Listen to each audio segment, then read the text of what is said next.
Você sabe quais são as grandes mulheres da história do Brasil e as mulheres das artes do Brasil, da política? Você teve acesso a esses conteúdos nos seus livros de escola, no seu tempo escolar? Por exemplo, o que você sabe sobre a Dandara? Todo mundo sabe que a Dandara foi a esposa do Zumbi dos Palmares. Mas a gente não sabe mais do que isso, porque não se fala na escola mais do que isso.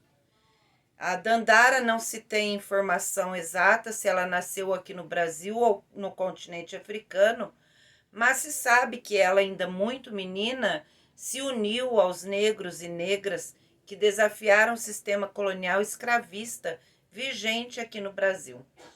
No Quilombo dos Palmares, ela participava das estratégias de resistência do Quilombo, além de caçar e lutar contra os capitães do mato e os opressores das pessoas negras naquele momento.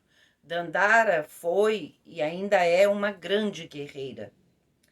Nas artes, você já ouviu falar da Júlia Lopes de Almeida, uma grande escritora brasileira que publicou textos num jornal chamado Gazeta de Campinas, no começo do século XX, apesar de que naquela época a literatura não era vista como uma atividade voltada ou própria para as mulheres.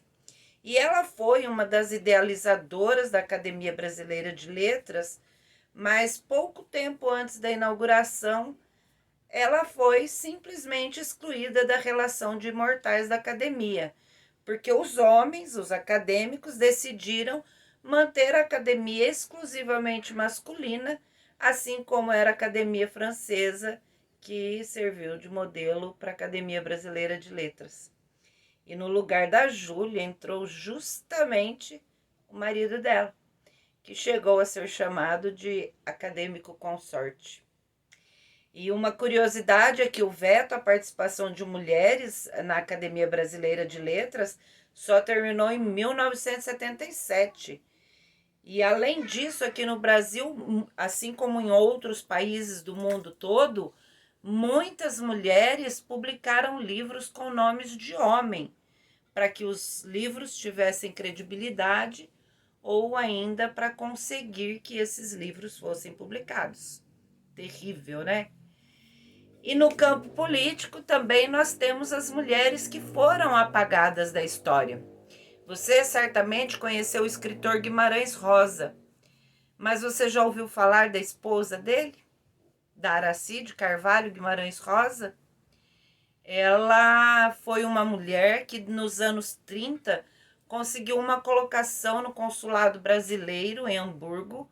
Ela, na verdade, ela conquistou essa colocação para atuar na seção de passaportes.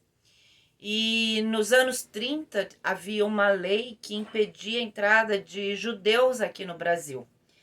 E ela ignorou essa lei e continuou enviando judeus que fugiam da Segunda Guerra Mundial, que fugiam do Hitler, aqui para o Brasil. Ela tem o nome estampado no Museu do Holocausto de Israel e é conhecida como o Anjo de Hamburgo, devido às milhares de vidas que ela salvou. Não sei se existem filmes ou livros a respeito dela, mas vou pesquisar.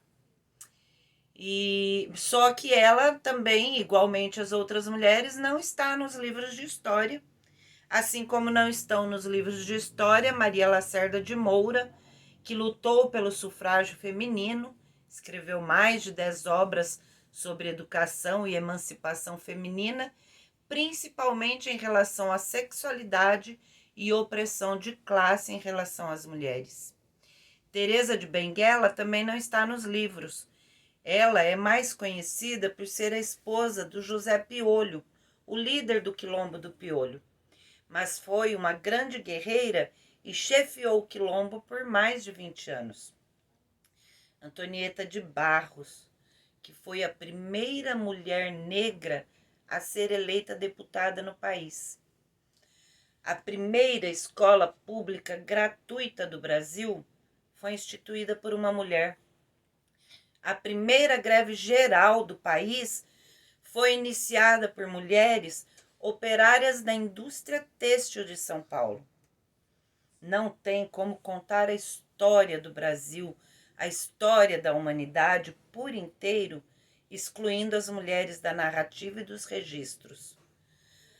A consequência dessa falta de registro é a impressão fortemente instalada no senso comum de que a participação das mulheres na história, na sociedade e na política é nula e bastante secundária. E isso também reforça a premissa patriarcal, sempre o velho patriarcado, de que a mulher deve se restringir ao ambiente, a questões domésticas, civis, particulares, serem educadas para serem belas, recatadas e do lar. Portanto, professores e professoras, pedagogos e pedagogas, historiadores e historiadoras desse Brasil, coloquem as mulheres no lugar de destaque na história. Não apaguem a existência de mulheres de luta e que trouxeram tanto, tanto, tanto para as nossas vidas. Quando forem dar aula, quando forem elaborar os conteúdos dos livros didáticos, não apaguem as mulheres, tá bom? Respeito à memória das nossas mulheres. Muito obrigada, era isso que eu queria falar hoje. Se você gostou do vídeo, curte, comenta, compartilha com as pessoas e não esquece de se inscrever no nosso canal, tá bom? Até o próximo vídeo.